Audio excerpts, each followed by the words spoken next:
معارف مثنوی، شرح مثنوی مولانا روم، اردو۔ یہ حضرت مولانا شاہ حکیم محمد اختر صاحب رحمۃ اللہ علیہ کی کتاب ہے جو حضرت نے تالیف فرمائی تھی آج سے کوئی 40-50 سال قبل، جس کو کتب خانہ مظہری گلشن اقبال بلاک نمبر 2 سے نشر کیا گیا، یعنی اس کے ناشر جو ہیں کتب خانہ مظہری گلشن اقبال بلاک نمبر 2 والے ہیں۔ اس میں ایک حکایت مثنوی ہے، قصہ سلطان محمود غزنوی رحمۃ اللہ علیہ۔ ایک رات حضرت سلطان محمود رحمۃ اللہ علیہ شاہی لباس اتار کر عام لباس میں رعیت کی نگرانی کے لیے تنہا گشت فرما رہے تھے کہ اچانک چوروں کے ایک گروہ کو دیکھا کہ آپس میں کچھ مشورہ کر رہا ہے۔ چوروں نے سلطان محمود کو دیکھ کر دریافت کیا کہ اے شخص تو کون ہے؟ بادشاہ نے کہا کہ میں بھی تم میں سے ایک ہوں۔ وہ لوگ سمجھے کہ یہ بھی کوئی چور ہے، اس لیے ساتھ لے لیا۔ پھر آپس میں باتیں کرنے لگے اور یہ مشورہ ہوا کہ ہر ایک اپنا اپنا ہنر بیان کرے تاکہ وہی کام اس کے سپرد کر دیا جاوے۔ ایک نے کہا صاحبو، میں اپنے کانوں میں ایسی خاصیت رکھتا ہوں کہ کتا جو کچھ اپنی آواز میں کہتا ہے میں سب سمجھ لیتا ہوں کہ وہ کیا کہہ رہا ہے۔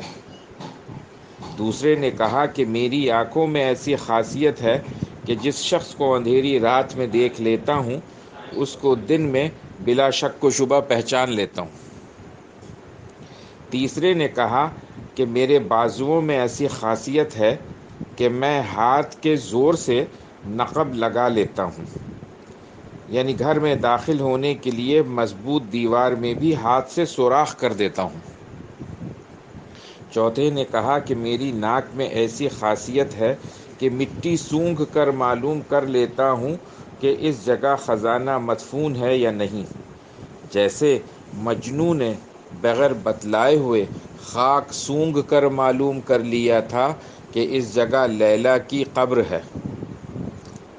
شعر فرمایا کہ ہم چو مجنوں بو کنم ہر خاک راہ، ہم چو مجنوں بو کنم ہر خاک راہ، خاک لیلی رابعہ بم بے خطا، خاک لیلی رابعہ بم بے خطا۔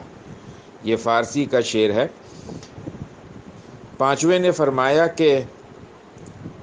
پانچویں شخص نے کہا کہ میرے پنجے میں ایسی قوت ہے کہ محل خواہ کتنا ہی بلند ہو لیکن میں اپنے پنجہ کے زور سے کمند کو اس محل کے کنگرہ میں مضبوط لگا دیتا ہوں اور اس طرح مکان میں آسانی سے داخل ہو جاتا ہوں۔ پھر سب نے مل کر بادشاہ سے دریافت کیا کہ اے شخص تیرے اندر کیا ہنر ہے جس سے چوری کرنے میں مدد مل سکے؟ بادشاہ نے جواب دیا، مجرماں راچوں بجلاداں دہند، مجرماں راچوں بجلاداں دہند، چوں بجنبد ریش من ایشا رہند، چوں بجنبد ریش من ایشا رہند۔ ترجمہ ہے کہ میری داڑھی میں ایسی خاصیت ہے کہ پھانسی کے مجرموں کو جب جلادوں کے حوالے کر دیا جاتا ہے اس وقت اگر میری داڑھی ہل جاتی ہے تو سب اسی وقت رہائی پا جاتے ہیں، یعنی جب میں ترہم سے داڑھی ہلا دیتا ہوں تو مجرمین کو قتل کی سزا سے فی الفور نجات حاصل ہو جاتی ہے۔ یہ سنتے ہی چوروں نے کہا، قوم گفتندش کے قطب ماتوئی، قوم گفتندش کے قطب ماتوئی، روز محنت ہا خلاص ماتوئی، روز محنت ہا خلاص ماتوئی۔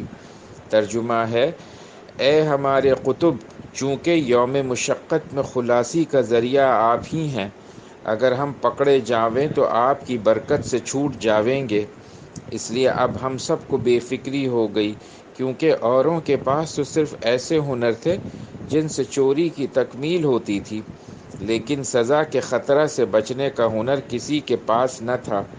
یہی کسر باقی تھی جو آپ کی وجہ سے پوری ہو گئی اور سزا کا خطرہ بھی ختم ہو گیا۔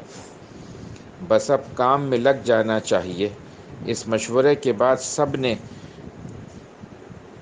شاہ محمود کے محل کی طرف رخ کیا اور شاہ خود بھی ان کے ہمراہ ہو گیا۔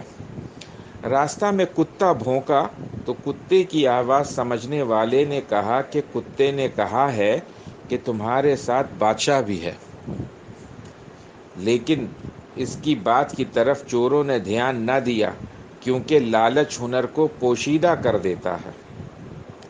شعر فرمایا فارسی کا کہ صد حجاب از دل بسوئے دید شد، صد حجاب از دل بسوئے دید شد، چون غرض آمد ہنر پوشیدہ شد، چون غرض آمد ہنر پوشیدہ شد۔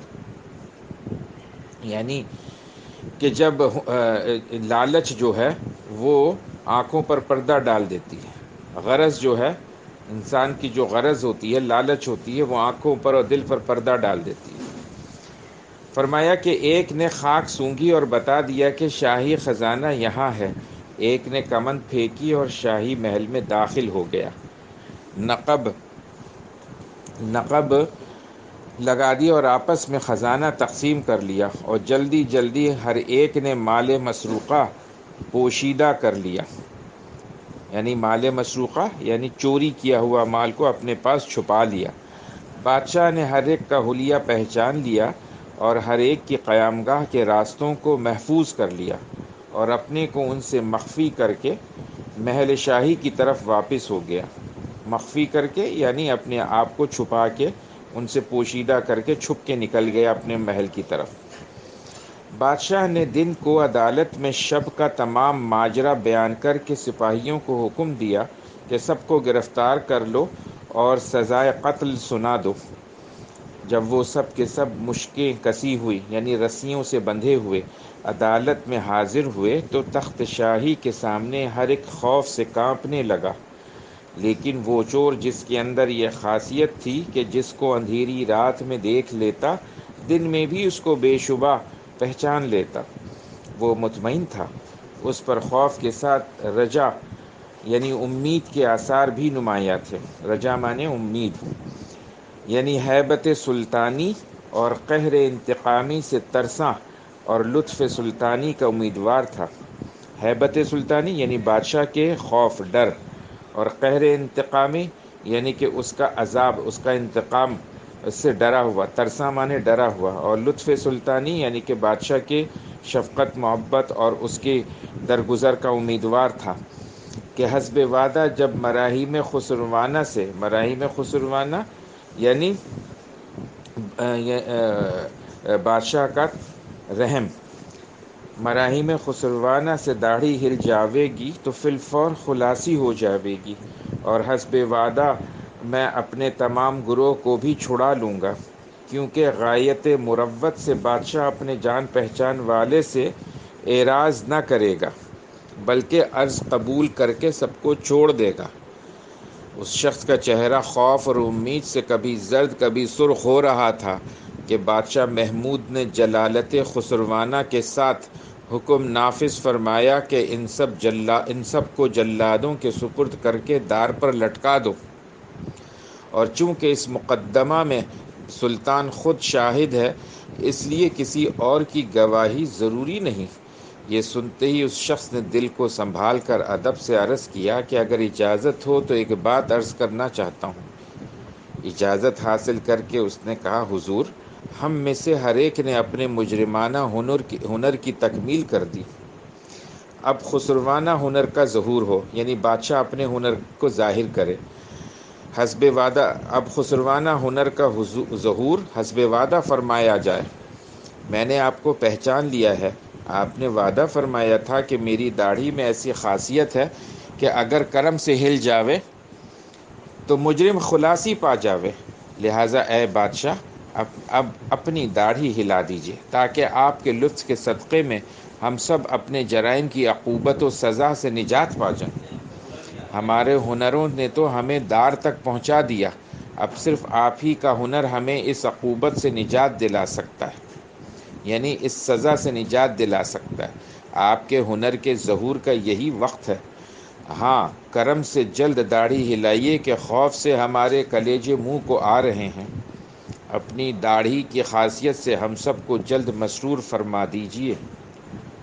سلطان محمود اس گفتگو سے مسکرایا اور اس کا دریائے کرم مجرمین کی فریاد و نالۂ اضطرار سے جوش میں آ گیا اور ارشاد فرمایا کہ تم میں سے ہر شخص نے اپنی اپنی خاصیت دکھا دی، حتیٰ کہ تمہارے کمال اور ہنر نے تمہاری گردنوں کو مبتلا قہر کر دیا، بجز اس شخص کے کہ یہ سلطان کا عارف تھا اور اس کی نظر نے رات کی ظلمت میں ہمیں دیکھ لیا تھا اور ہمیں پہچان لیا تھا۔ پس اس شخص کی نگاہ سلطان شناس کے صدقے میں تم سب کو رہا کرتا ہوں۔ مجھے اس پہچاننے والی آنکھ سے شرم آتی ہے کہ میں اپنی داڑھی کا ہنر ظاہر نہ کروں۔ حضرت مولانا شاہ حکیم محمد اختر صاحب رحمۃ اللہ علیہ، میرے شیخ اول، نے فائدہ میں لکھا ہے، نمبر 1، اس حکایت میں عبرت و نصیحت ہے کہ جس وقت تم جرائم کا ارتکاب کرتے ہو، یعنی کوئی بدمعاشی کا کام کرتے ہو، تو شہنشاہ حقیقی تمہارے ساتھ تمہارے کرتوتوں سے باخبر ہوتا ہے۔ شہنشاہ حقیقی سے کیا مطلب ہے؟ یعنی اللہ تعالیٰ تمہارے ساتھ ہوتے ہیں۔ اور آیت فرمائی کہ وَهُوَ مَعَكُمْ أَيْنَمَا كُنْتُمْ، ترجمہ ہے کہ اور سلطان حقیقی تمہارے ساتھ ہے جہاں کہیں بھی تم ہو۔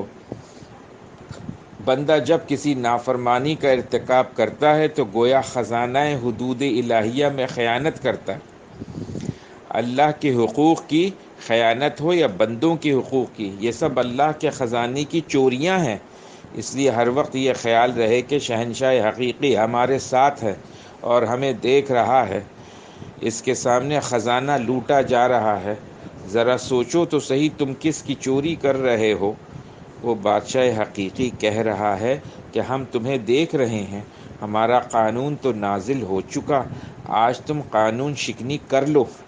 آج دنیا میں تو میں تمہاری ستاری کرتا ہوں کہ شاید تم راہ پر آ جاؤ، لیکن اگر ہوش میں نہ آئے تو کل قیامت میں جب مشکیں کسی ہوئی میرے سامنے حاضر ہوگے، اس وقت میرے قہر و غضب سے تمہیں کون بچا سکے گا؟ حضرت مولانا شاہ حکیم محمد اختر صاحب رحمۃ اللہ علیہ، میرے شیخ اول، نے فائدہ نمبر 2 میں تحریر کیا ہے کہ اس حکایت سے یہ نصیحت بھی ملتی ہے کہ اللہ تعالیٰ گناہوں کی سزا فی المال یعنی آخرت میں دیں گے، اگرچہ دنیا میں فی الحال نظر انداز فرما دیں۔ جیسے خزانہ شاہی کی چوری کے وقت سلطان اگرچہ چوروں کو دیکھ رہا تھا اور ان کے پاس ہی تھا، لیکن اس حال میں انہیں سزا نہ دی بلکہ انجام کار گرفتار کرا لیا۔ اگر ہر روز یہ مراقبہ کر لیا جائے کہ اللہ تعالی ہمارے تمام اعمال کو دیکھ رہے ہیں تو گناہ کے ارتکاب سے خوف محسوس ہوگا۔ حضرت مولانا شاہ حکیم محمد اختر صاحب رحمۃ اللہ علیہ، میرے شیخ اول، نے تیسرے فائدے میں لکھا ہے کہ تیسری نصیحت یہ ہے کہ قیامت کے دن کوئی ہنر کام نہ دے گا، بلکہ وہ تمام اعمال جو اللہ تعالیٰ کی مرضی کے خلاف انسان سے سرزد ہو رہے ہیں، قیامت کے دن اس کی گردن بندھوا دیں گے، گو دنیا میں ان کو ہنر سمجھا جاتا ہو۔ جس طرح چوروں نے اپنے فن کو موقع کمال میں پیش کیا تھا، لیکن ان کمالات ہی نے ان کی مشکیں کسوا دیں۔ اور مثنوی کا شعر حضرت نے لکھا ہے، ہر یکے خاصیت خود وا، ہر یکے خاصیت خود وا، ہر یکے خاصیت خود وا نمود، ہر یکے خاصیت خود وا نمود، این ہنر ہا جملہ بدبختی فزود، این ہنر ہا جملہ بدبختی فزود۔ کہ ہر ایک نے اپنی خاصیت دکھلا دی، ہر ایک نے اپنے کرتوت دکھلا دیا، ہر ایک نے اپنے ہنر کو دکھلا دیا۔ جو دنیا میں جس کو ہنر سمجھ رہے تھے کہ آہا ہم نے تو اتنا کام دکھا دیا، اتنے پیسے کما لیے 2 نمبر طریقے سے، سب نے دکھا دیا، مگر یہ ہنر ان کی بدبختی میں ان کی اور اضافہ کر دیا، ان کی بدبختی میں اور اضافہ ہو گیا۔ ترجمہ میں حضرت نے لکھا ہے اس شعر کے کہ ہر ایک نے اپنی خاصیت دکھائی اور اپنا کمال ہنر پیش کیا، لیکن ان تمام ہنروں سے ان کی بدبختی اور بڑھ گئی۔ جو ہنر جان کو خالق جان سے آشنا نہ کر دے اور دل کا رابطہ حق تعالی سے قائم نہ کر دے اور اللہ کی یاد کا ذریعہ نہ ہو جاوے، وہ ہنر نہیں ہے، وبال ہے۔ انسان کی جو قوتیں اللہ سے بغاوت، سرکشی اور غفلت میں صرف ہو رہی ہیں، وہ ایک دن اس کو مجرم کی حیثیت سے اللہ کے حضور میں پیش کریں گی۔ آج دنیا کی جو قومیں سائنسی ترقی کر رہی ہیں،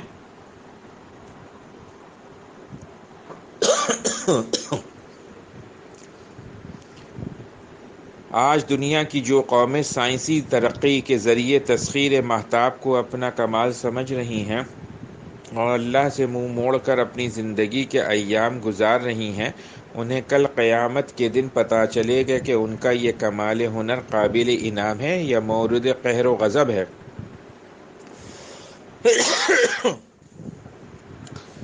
تسخیر مہر و ماہ مبارک تجھے مگر، شعر فرمایا کہ تسخیر مہر و ماہ، مہر مانے سورج اور ماہ مانے چاند، تسخیر مہر و ماہ مبارک تجھے، تسخیر مانے اس کو حاصل کر لینا، ایکسپلور کر لینا۔ تسخیر مہر و ماہ مبارک تجھے مگر، دل میں اگر نہیں تو کہیں روشنی نہیں، دل میں اگر نہیں تو کہیں روشنی نہیں۔ یہ اکبر الہ آبادی کا شعر ہے۔ نمبر 4 میں فرمایا کہ پس معلوم ہوا کہ کوئی ہنر کام آنے والا نہیں ہے سوائے ایک ہنر کے، اور وہ یہ ہے کہ اس دنیا کے ظلمت کدہ میں اللہ کو پہچاننے والی نظر پیدا کی جائے، جیسے کہ وہ شخص جس کی نگاہ سلطان شناس تھی کہ اپنے اس ہنر کی وجہ سے قہر و انتقام شاہی سے خود بھی بچ گیا اور دوسروں کے لیے بھی سفارش کر دی۔ ساری خاصیتیں اعلی سزائے عقوبت ثابت ہو گئیں، یعنی وہ کیا بن گئیں؟ وہ اعلیٰ، یعنی وہ اس کا ٹول بن گئیں، سزا کا ٹول بن گئیں سب خاصیتیں۔ مثنوی کا شعر فرمایا کہ جز مگر خاصیتیں خوش حواس کہ بشب بود چشم او سلطان شناس، جز مگر خاصیتیں خوش حواس کہ بشب بود چشم او سلطان شناس۔ ترجمہ ہے کہ صرف اس خوش حواس کی نگاہ سلطان شناس کام آئی جس نے رات میں سلطان کو پہچان لیا تھا۔ پس نصیحت اس میں یہ ہے کہ یہ دنیا بھی ظلمت کدہ ہے، یہاں کی اندھیری میں جو بندہ اتباع شریعت الہیہ کی برکت سے اپنے اللہ کو پہچان لے گا، وہ قیامت کے دن خود بھی نار جہنم کی سزا سے خلاصی پائے گا اور دوسرے مجرمین یعنی گناہگار اہل ایمان کے لیے بھی سفارش کرے گا، لیکن اپنی اس معرفت اور لطف حق پر مغرور نہ ہوگا، بلکہ خوف اور امید کے درمیان بسد عجز و نیاز ابدیت شفاعت کرے گا، یعنی خاکساری کے ساتھ کرے گا۔ پھر حق تعالیٰ جس کے لیے چاہیں گے اس کی سفارش قبول فرما کر اپنی شان رحمت کا ظہور فرمائیں گے، اور جس کے لیے نہ چاہیں گے تو از راہ عدل اپنی شان قہر و انتقام ظاہر فرمائیں گے۔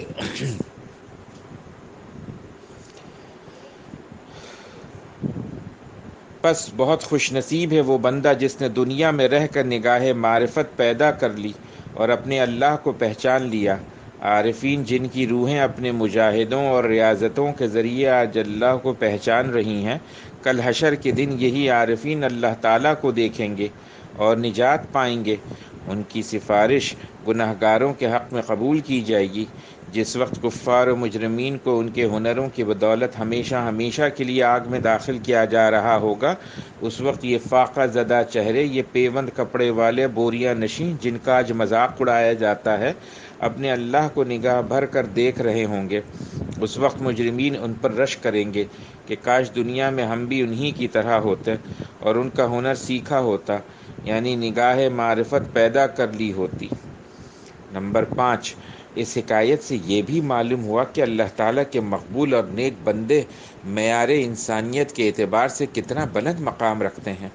افسوس کہ آج جو قوم انہی چوروں کے ذریعے اپنی دنیاوی زندگی کی چند روزہ بہار کے وسائل و ذرائع کو ہنر سمجھتی ہے اور مادی طریقے کو اصلی ترقی سمجھتی ہے، اور انسانیت سے گری ہوئی تہذیب کو، مثلاً کھڑے ہو کر پیشاب کرنے کو اور کاغذ سے پاخانہ کا مقام صاف کر کے ٹب میں بیٹھ کر غسل کرنے کو، اور اس طرح پخانے کے مقام سے ملوث گندا پانی منہ کان آنکھ میں داخل کرنے کو انسانیت کی معراج قرار دیتی ہے، کیا ایسی قوم کو تہذیب یافتہ و ترقی یافتہ کہا جا سکتا ہے؟ افسوس، صد افسوس کہ مسلمان اللہ کی پسندیدہ تہذیب و معاشرت کو ترک کر کے اسی مغضوب و مقہور قوم کی نقل کر رہے ہیں۔ دعا میں فرمایا حضرت نے کہ اے اللہ ہم پر کسی ایسے حکمراں کو متعین فرما جو تیرے پاکیزہ قانون کو نافذ کرے، آمین، اور بے پردہ پھرنے والی عورتوں کو، بے نمازیوں کو، شراب پینے والوں کو سزائیں دے، اور جبراً و قہراً ایسے دستور نافذ ہوں کہ یہ چکلے خانے، شراب خانے، سنیما خانے سب مقفل کر دیے جائیں، آمین ثم آمین۔